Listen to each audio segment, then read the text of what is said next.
Assalamualaikum warahmatullahi wabarakatuh. Selamat pagi menjelang siang, Kanca Purbasora di manapun Anda. Ya, senang sekali Anda masih bersama kami 105,7 Pas FM Radio Purbasora yang dipancar siarkan dari Komplek Perkantoran Gebu Singaparna. Dan bersama saya Pri, 1 jam ke depan Anda dapat mengikuti talkshow kesehatan untuk edisi hari ini, hari Rabu 17 April 2024. Narasumber kami dari RSUD SMC pada talkshow kesehatan kali ini dengan narasumber yaitu Ibu Diah Kurniawati, Sarjana Keperawatan Nurse.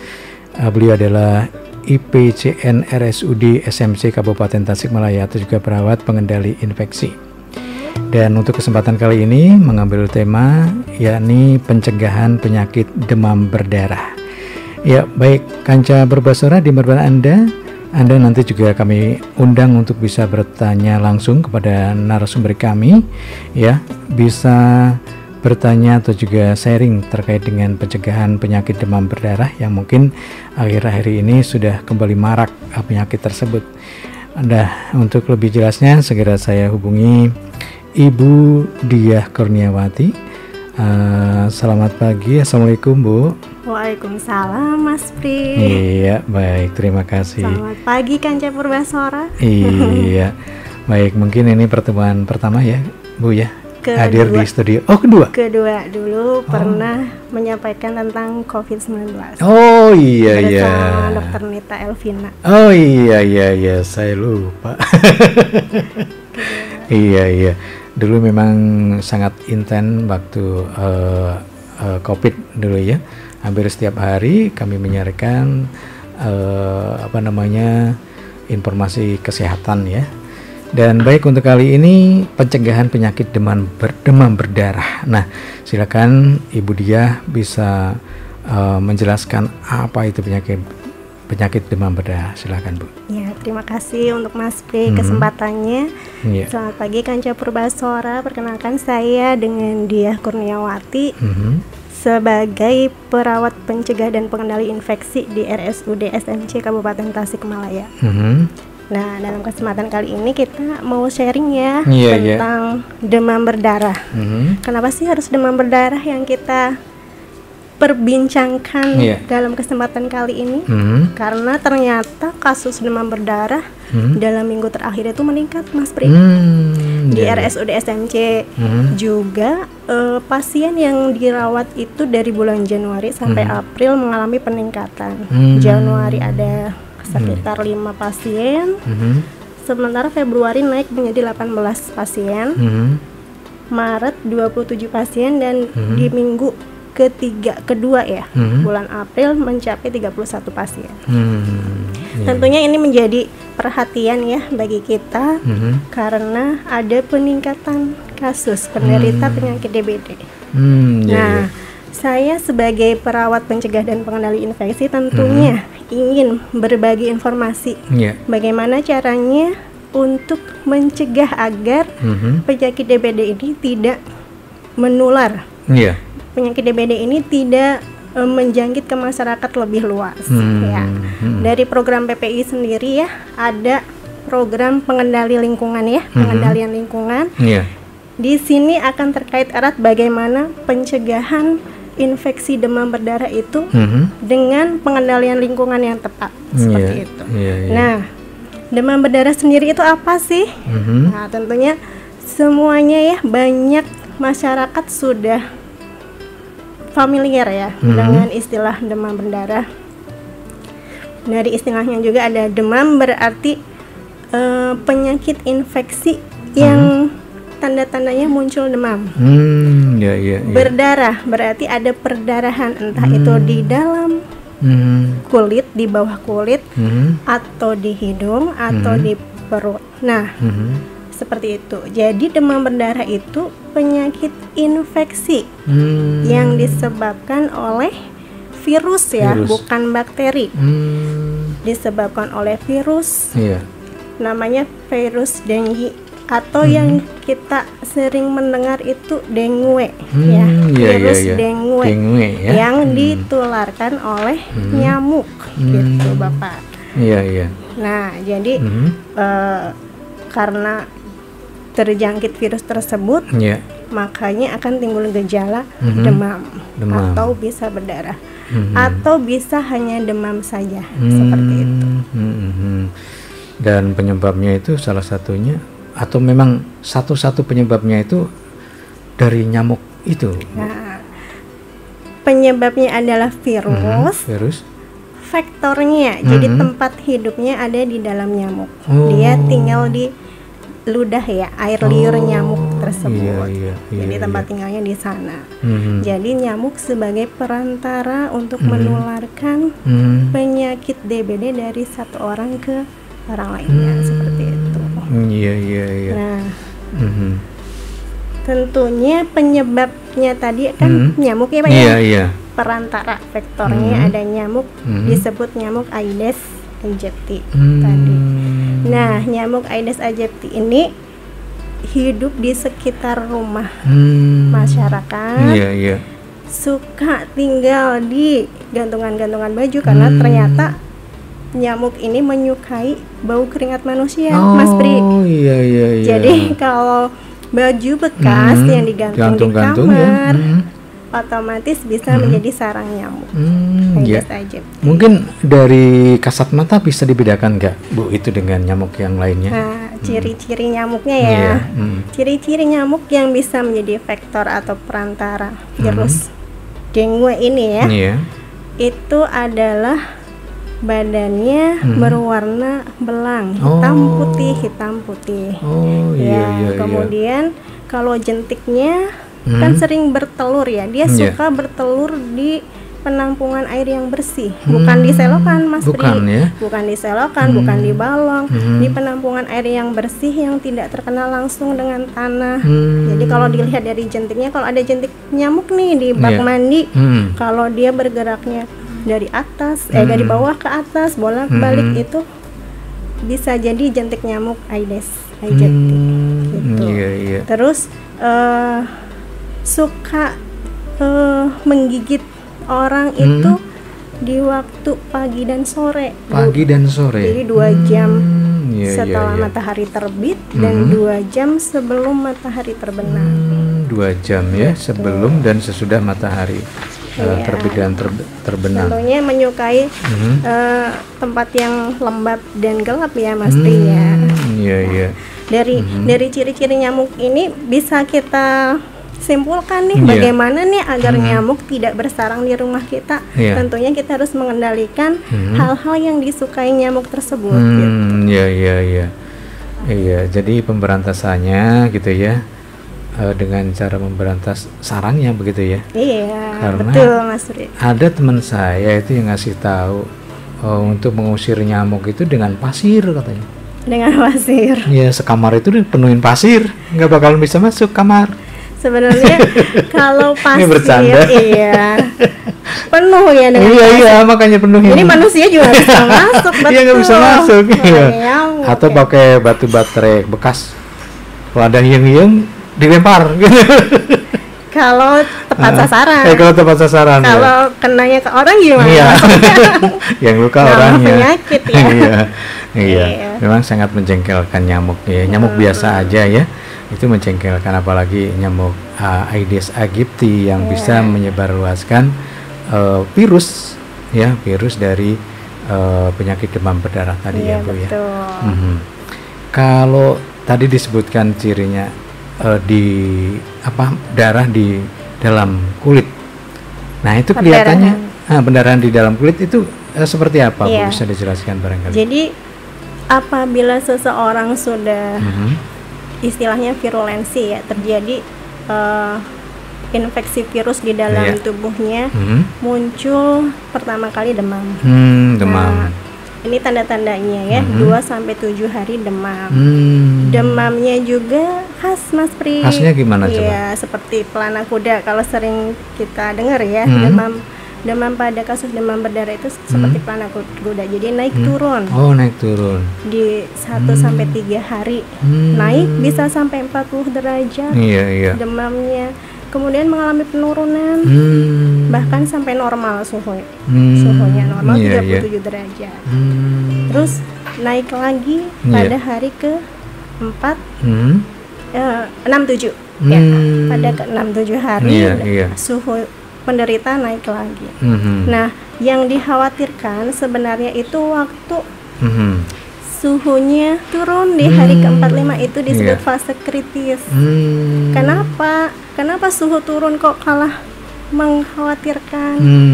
Nah, itu terjadi penurunan trombosit. Ternyata virus dengue ini menyerang trombosit pada sistem darah manusia.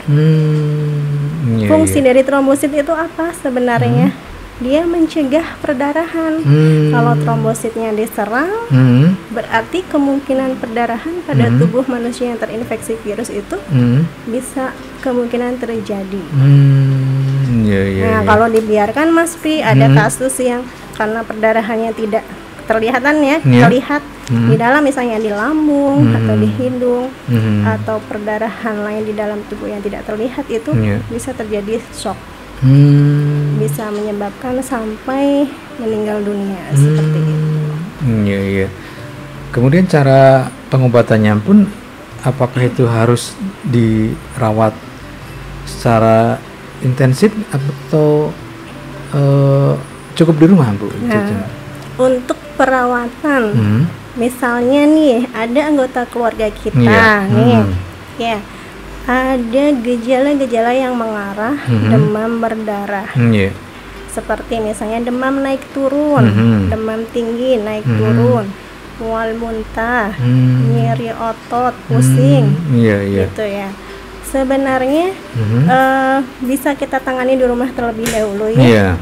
Kita sarankan apabila yang dikhawatirkan kan kekurangan cairan ya, karena ada muntah yang terlalu sering atau perdarahan, kita sarankan untuk memperbanyak cairan atau minum. Nah, untuk anak usia di bawah setahun atau 1 tahun itu minumnya minimal 1 liter per hari. Itu minimal ya, paling sedikit ya. 1 liter per hari. Kalau sudah di atas 4 tahun bisa 2 liter per hari gitu, mesti. Ya. Selain itu, disarankan juga selain minum air mineral, air putih biasa, disarankan juga untuk minum susu, tidak apa-apa ya. Atau Oralit untuk mengatasi dehidrasinya, atau bisa dengan jus buah-buahan seperti itu. Apakah hanya jambu saja yang direkomendasikan untuk buah-buahannya? Sebenarnya buah-buahan segala macam buah, Mas Pri. Segala macam padahal ya. Tapi kebiasaan mungkin ya jambu. Karena di sini pernah baca suatu penelitian, memang jambu kadar vitamin C-nya sangat tinggi. Ya. Vitamin C tersebut sebagai bahan untuk sistem imunitas tubuh, Mas Pri. Jadi meningkatkan imunitas. Kalau kita melawan virus kan harus dibarengi dengan peningkatan imunitas. Kayak COVID dulu ya. Betul, sama.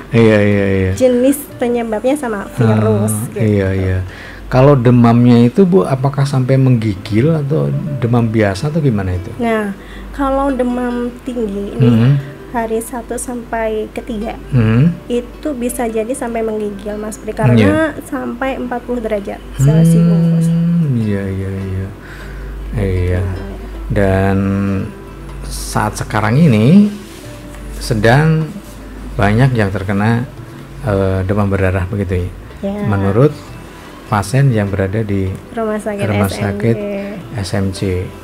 Ya, baik Kanca, sebelum kita melangkah lagi lebih jauh mengenai bagaimana mencegah penyakit demam berdarah ini bersama narasumber kami, Ibu Diah Kurniawati, Sarjana Keperawatan Nurse dari RSUD SMC Kabupaten Tasikmalaya. Kita simak dulu sebuah lagu yang sudah saya siapkan, tetap di 105,7 Pas FM Radio Purbasora Kabupaten Tasikmalaya. Baik, masih bersama 105,7 Pas FM Radio Purbasora yang dipancar siarkan dari Komplek Perkantoran Bojongkoneng Singaparna. Bersama saya Pri dan juga narasumber kami dari RSUD SMC. Beliau adalah Ibu Diah Kurniawati, Sarjana Keperawatan Nurse sebagai perawat pencegah pengendali infeksi di Rumah Sakit Umum Daerah SMC Kabupaten Tasikmalaya. Dan untuk kesempatan kali ini dengan tema pencegahan penyakit demam berdarah, ya. Ya, Ibu Diah, kita lanjut lagi ya. Kalau tadi mengenai demam berdarah itu apa dan bagaimana gejalanya dan lain sebagainya, termasuk juga nanti pertanyaan dari Kanca Purbasara yang ada di rumah nanti bisa melalui WA di 085324000070 ya. Dan yang berikutnya Bu Diah. Nah, ya, Mas Pi. Kapan misalnya si penderita itu bisa atau harus dibawa ke rumah sakit atau cukup di rumah saja atau fasilitas kesehatan terdekat atau bagaimana cara penanganannya? Iya, Mas Pi. Ada beberapa penderita itu ya mengalami demam. Demam saja tanpa penyebab yang jelas. Kalau penyebabnya jelas, misalnya ada radang tenggorokan, itu kemungkinan karena ISPA, infeksi saluran pernafasan. Ya, kalau tidak ada penyebabnya, kemungkinan ini karena DBD bisa jadi. Nah, sebenarnya bisa disarankan untuk membeli obat penurun panas bersama di rumah. Hanya jikalau panasnya atau gejalanya semakin parah, terjadi mual muntah berlebihan, terus terjadi perdarahan di gusi, perdarahan di hidung, atau bahkan sudah muncul bintik-bintik di bawah kulit ya, Mas Pri, itu segera dibawa ke puskesmas terdekat untuk dikonsultasikan ke dokter. Nanti ke rumah sakitnya rujukan dari puskesmas gitu ya? Ya, betul. Oke. Kalau misalnya gini ya, punya keyakinan ditangani di rumah dengan apa namanya, dengan ya obat seadanya gitu, bagaimana Bu? Apakah ada yang mengalami demikian itu? Nah, sebenarnya karena penyebab dari DBD ini virus, bisa ditangani dengan obat tadi ya, penurun panas, atau dengan meningkatkan imunitas tubuh. Ada beberapa penderita itu bisa sembuh sendiri karena dipantau dengan pantauan khusus. Jadi kalau dia muntah, wajib minumnya yang banyak, minimal 2 liter air, atau minum oralit atau jus buah-buahan. Jadi kita tangani dulu bagaimana caranya penderita tersebut tidak dehidrasi atau kekurangan cairan tubuh. Gitu Mas Pri. Oke, ini memang apa namanya harus waspada anggota keluarga atau juga biasanya demam berdarah ini Bu, menyerangnya itu yang terkena itu kisaran usia berapa atau umum aja atau gimana?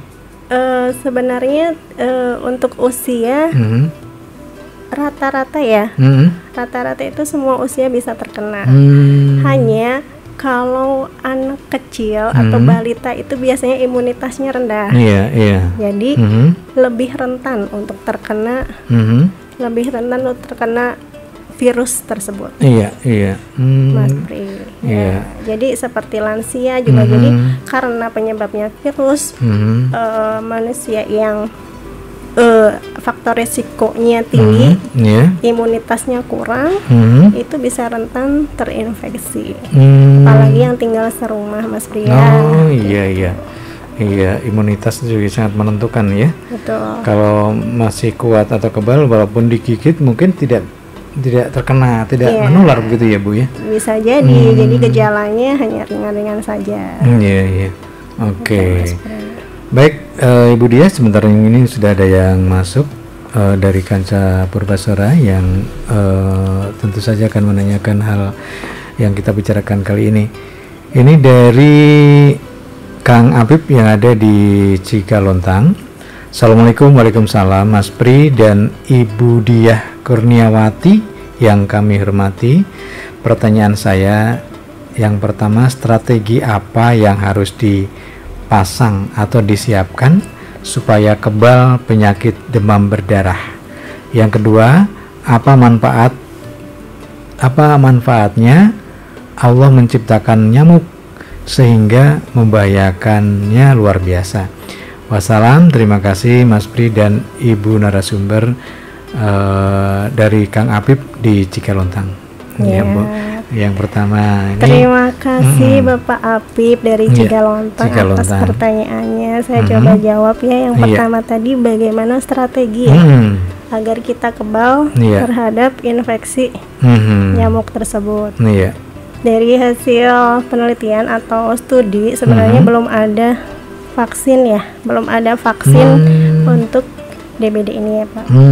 Jadi tentunya bukan bagaimana kita kebal, bagaimana cara kita mencegah. Ya, untuk kekebalan sendiri tentunya kita tahu ya, yang meningkatkan kekebalan tubuh itu ada beberapa ya. Kita bisa konsumsi multivitamin atau konsumsi sayuran, buah-buahan seperti itu ya Mas Pri ya. Madu dan lain sebagainya. Itu bisa meningkatkan imunitas tubuh dan bisa melawan virus gitu. Nah, strategi untuk pencegahannya sendiri ya, strateginya ya. Karena nyamuk penyebab DBD ini suka tinggal di rumah yang lembab, yang gelap, yang banyak gantungan baju bekas, dan banyak penampungan air. Nah, tentunya strategi kita harus bisa menghilangkan sarang nyamuk tersebut. Ada program 3M ya, 3M plus, menguras, mengubur, menutup atau mendaur ulang barang-barang bekas. Dan tentunya ada plusnya, Mas Pri. Plusnya itu mencegah, mengendalikan perkembangbiakan nyamuk. Dengan cara? Dengan cara satu tadi menghilangkan sarang-sarangnya, seperti kita jangan menggantung pakaian bekas di kamar. Kita sediakan aja ya, seperti bak tertutup ya untuk menyimpan baju bekas ya, sebelum dicuci kita simpan tapi dalam kondisi tertutup. Nah, yang kedua penampungan air. Nyamuk suka bertelur di penampungan air yang bersih, di bak mandi, ya di ember-ember. Nah, itu harus sering dikuras tadi ya, menguras penampungan air. Kemudian penampungan air lain, misalnya yang jarang terlewat bagi kita itu yang penampungan dispenser Mas Pri. Ada ya sisa-sisa itu kadang tampak ada jentik-jentik nyamuk di sana. Itu harus sering dicek. Program dari pemerintah ada Jumantik, juru pemantau jentik nyamuk. Nah, kalau dulu mah Mas Pri dalam satu desa mungkin ada satu Jumantik. Program sekarang itu diharapkan satu kakak satu Jumantik. Jadi kepala keluarga itu menjadi juru pemantau Jumantik Mas Pri. Karena itu ya harus dilakukan lebih efektif. Dia akan karena bertanggung jawab pada kesehatan keluarganya, pastilah ya semangat untuk memantau di semua penampungan air apakah ada jentik-jentik nyamuk. Ya kalau saya harus begitu ya sebagai kepala keluarga ya. Harus. Cuman selama ini hanya diingetin sama istri tuh. Kan fungsinya saling mengingatkan. Iya betul. Itu pembuangan kulkas juga ya Bu ya itu. Iya betul. Soalnya airnya jernih kan di situ ya. Jangan lupa juga di ventilasi rumah boleh dipasang tuh kawat-kawat yang bisa menghalangi nyamuk masuk ke dalam. Pasang ram kawat yang kecil banget itu ya. Obat nyamuk jangan lupa untuk dipersiapkan Gitu. Terus yang tadi yang perlu kita ingat ya Bu, 2 jam sebelum matahari terbit dan 2 jam sebelum matahari terbenam itu nyamuk biasanya berkeliaran begitu? 2 jam setelah matahari terbit dan 2 jam sebelum matahari terbenam itu suhu saat nyamuk nyaman untuk berkeliaran gitu Mas Pri.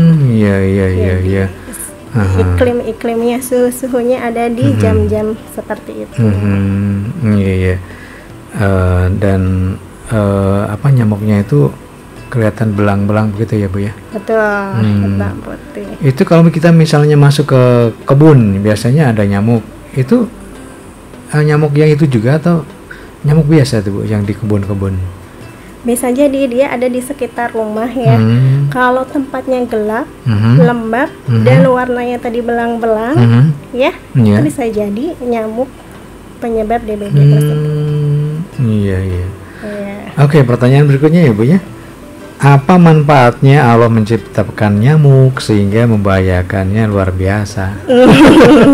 Pertanyaannya sulit. Ya, coba dijawab ya. Iya. Allah kadang menciptakan baik dan buruk. Iya. Untuk apa? Untuk memahami keburukan itu bukan untuk dilaksanakan. Untuk memahami kita harus memilih kebaikan. Begitu ya Mas B. Sama dengan penciptaan nyamuk sebagai penyebab suatu penyakit. Jadi Allah ingin melihat sebesar bagaimana usaha kita untuk menjaga kesehatan badan sebagai amanah yang diberikan oleh Allah. Seperti itu ya. Nah, itu Kang Habib ya. Jadi mengingatkan kita harus hidup bersih, bersih dan sehat begitu ya Bu ya mungkin. Iya. Begitu. Kebersihan adalah sebagian dari iman ya Mas Priya. Nyambung juga. Nah, begitu Kang Habib ya jawaban dari Ibu narasumber kita kali ini. Dan berikutnya Bu, adanya fogging. Nah, fogging itu sering kita lihat ya, warga dengan penyemprotan asap itu efektif nggak sih Bu itu? Fogging. Fogging sendiri kadang ada beberapa masyarakat ya Mas Pri ya. Ada yang satu nih sakit di RT, sakit DBD. Ayo fogging karena ketakutan ya, ada rasa panik tertentu di masyarakat. Nah, sebenarnya untuk fogging sendiri tidak asal untuk fogging, jadi harus dikoordinasikan ya. Kadang ada yang dari kas desa ada tuh, maksudnya kas RT ada, beli sendiri itu sebenarnya tidak direkomendasikan. Yang bagus gitu kita harus koordinasi dengan pemerintah setempat dan puskesmas setempat untuk pelaksanaan fogging. Karena seperti yang kita tahu bahaya fogging itu kan cukup berat ya, ada mual muntah atau bisa kanker kulit Mas Pri kalau kalau kadarnya tinggi ya. Jadi harus dilakukan oleh tenaga terlatih, dosis yang tepat dan harus diatur oleh pemerintah desa setempat dengan jarak sekian. Misalnya terlalu dekat itu tidak boleh dilakukan fogging bersamaan seperti itu. Nah, fogging sendiri sebenarnya hanya membunuh nyamuk dewasa ya. Jadi jentik-jentik nyamuk tidak mati gitu. Tidak mati. Makanya untuk pencegahan penyakit DBD ini yang lebih efektif itu tadi Mas Pri ya, 3M plus. 3M plus. Iya. Oke. Kemudian ada ikan yang bisa makan jentik nyamuk, itu ikan apa Bu itu? Nah, ada ikan yang sudah dilakukan studi, ternyata ada ikan cupang. Oh, cupang. Ikan cupang bisa dipelihara di bak-bak atau penampungan air Mas Pri ya di sana. Selain baunya tidak amis ya Mas Pri, dia bisa memakan jentik nyamuk air. Iya, bermanfaat juga ya. Betul. Allah menciptakan ikan cupang itu.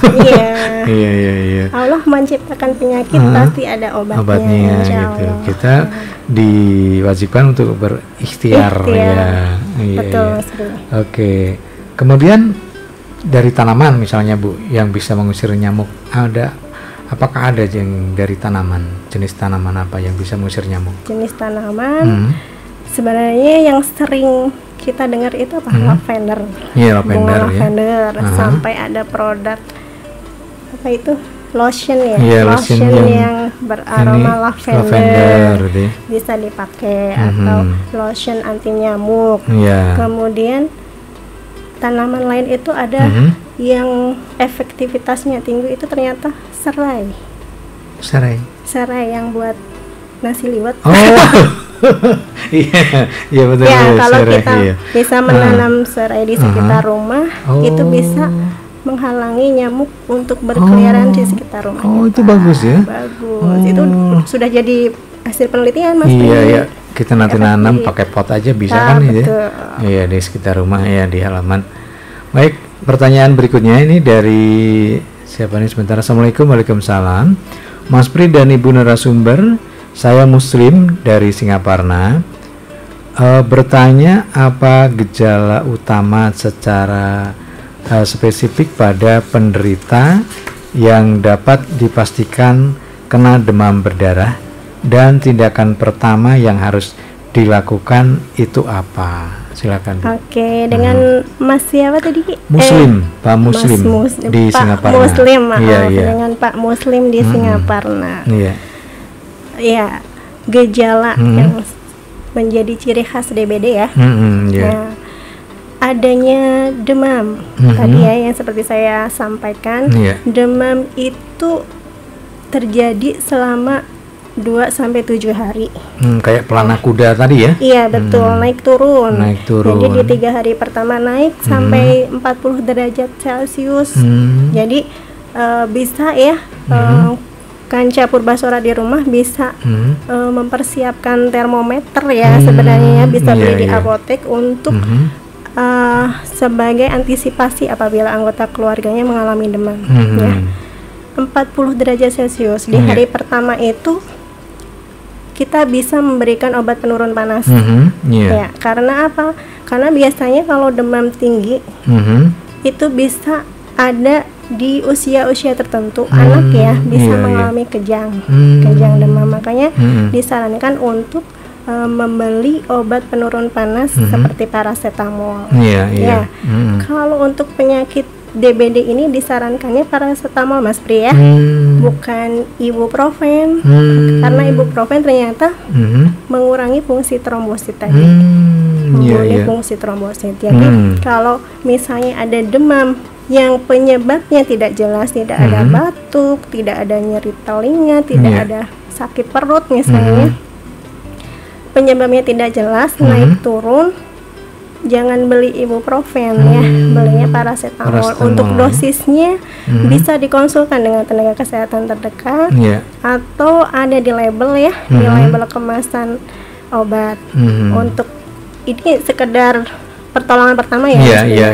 Nah, nanti ada juga ada nyeri otot, mual muntah. Ya. Nah, kalau terjadi mual muntah tadi, disarankan untuk memberikan konsumsi minum yang banyak, air putih ya, jus buah-buahan, susu diperbolehkan ya, begitu Mas Pri. Oke, iya, itu untuk Pak Muslim yang ada di Singaparna. Mudah-mudahan jelas dengan jawaban dari narasumber kami. Dan menyambung dari ini ya, pertanyaan saya gini Bu, apakah bisa dibedakan ya demam yang mengarah kepada demam berdarah dan demam yang mengarah pada gejala tipes? Bisa dibedakan nggak? Gejala tipes, oke. Untuk gejala tipes itu penyebabnya bakteri ya. Kalau DBD itu virus. Okay. Kalau demamnya sebenarnya ada kemiripan, cuman kalau DBD itu naik turun. Udah seperti yang tadi, disertai mual muntah, bahkan kalau perlu dicek di bawah lapisan kulit teratas itu, kalau ditekan masih ada bintik-bintik merahnya tidak? Kan kadang ada yang itu biang keringat kok, tapi kalau biang keringat kalau dioles pasti hilang ya. Nah, kalau bintik-bintik DBD itu tidak hilang Pak kalau ditekan seperti ini. Itu ya, bisa membedakannya dengan cara demikian. Baik Bu Dia, masih ada pertanyaan nih dari Mahacep di Gedugan itu Singaparna ya, masih masuk Singaparna. Assalamualaikum. Waalaikumsalam. Sama Mama Acep dari Gedugan Cikunten. Selamat pagi Bu Dokter ya. sama Mas Pri ya, katanya penggigit nyamuk itu siang hari. Mau tanya, emang iya di ruangan pakai daun pepaya terus digesek-gesek nyamuknya bisa kabur kena baunya daun pepaya tadi? Gitu aja, makasih. Wassalam Mama Acep. Terus pakai daun pepaya di ruangannya, alhamdulillah udah punya di pot tanaman penangkal nyamuk. Nah, gimana Bu ini dengan daun pepaya? Oh iya, dengan Mama Acep. Mama Acep. Oh iya. Untuk daun pepaya selama ini belum ada ya hasil studi ya, hasil penelitian yang menyebutkan untuk mengusir nyamuk ya. Yang hasil studi efektif itu tadi yang daun serai. Daun serai. Tadi Mama Acep sudah menanam pohon apa ya tadi ya?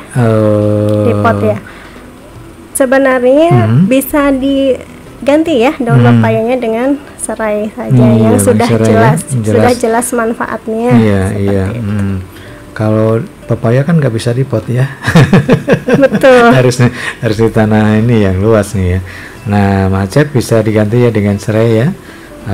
Coba, dan mudah untuk mendapatkannya dan juga bermanfaat. Kalau mau ngaliwat bisa ambil ya, dipetik. Betul Mas Ri. Baik Bu, aduh waktunya ini yang sudah tidak terasa ya Mas. Tidak terasa 1 jam ini. Ngobrol. Iya, sebelum berpisah silakan dari Bu Dia closing statement dari pembicaraan kita kali ini. Silakan. Iya, Kanca Purbasora yang saya hormati ya. Dalam kesempatan kali ini saya mengajak ya dari RSUD SMC, dari Komite Pencegah dan Pengendali Infeksi, mari kita kendalikan lingkungan dengan menjaga kebersihan ya tadi ya, 3M+ untuk memberantas sarang nyamuk. Dengan tidak adanya sarang nyamuk berarti kemungkinan nyamuk di rumah kita juga tidak ada, dan kemungkinan virus juga tidak akan menyentuh tubuh kita. Apa saja tadi 3M+-nya, yaitu menguras, penampungan air, menutup penampungan air, dan mendaur ulang barang bekas. Jadi barang-barang bekas jangan sampai tertumpuk di sekitar rumah kita yang menjadi sarang nyamuk. Nah, plusnya apa tadi? Salah satunya tadi ya, menanam serai di rumah sebagai pengusir nyamuk, memasang kawat-kawat ram di ventilasi, tidak menggantung baju di dalam rumah, baju bekas di dalam kamar. Sediakan ember-ember tertutup untuk baju bekas tersebut, karena ternyata nyamuk menyukai keringat manusia. Nah, kita sebagai pengendali lingkungan manusia bisa mengendalikan lingkungan agar tidak terinfeksi virus DBD. Mari kita gerakan 3M+ tersebut. Iya. Baik, terima kasih Ibu Dia ya sudah menyampaikan informasi penting tentang kesehatan. Oh, ini sebentar dari Muhajab itu. Oh iya, sereh katanya, udah sereh bisa dipakai ngaliwat. Iya, betul ya. Baik, terima kasih, mudah-mudahan apa yang disampaikan oleh Ibu Dia bermanfaat bagi kita agar kita tetap sehat gitu ya. Demikian Kanca narasumber kami dari RSUD SMC Kabupaten Tasikmalaya, Ibu Dia Kurniawati, Sarjana Keperawatan Nurse. Beliau adalah dari perawat pencegah dan pengendali infeksi pada RSUD SMC Kabupaten Tasikmalaya dengan tema pencegahan penyakit demam berdarah. Mudah-mudahan kita semuanya terhindar dari penyakit tersebut ya Bu ya. Amin. Dan ditunggu kehadirannya kembali. Insyaallah. Dengan topik yang lain tentunya. Siap Mas Pri. Iya. Dan terima kasih Kanca Purbasora. Iya. Dan saya Pri juga mengucapkan terima kasih atas kebersamaannya. Sampai jumpa. Wassalamualaikum warahmatullahi wabarakatuh. Waalaikumsalam warahmatullahi wabarakatuh.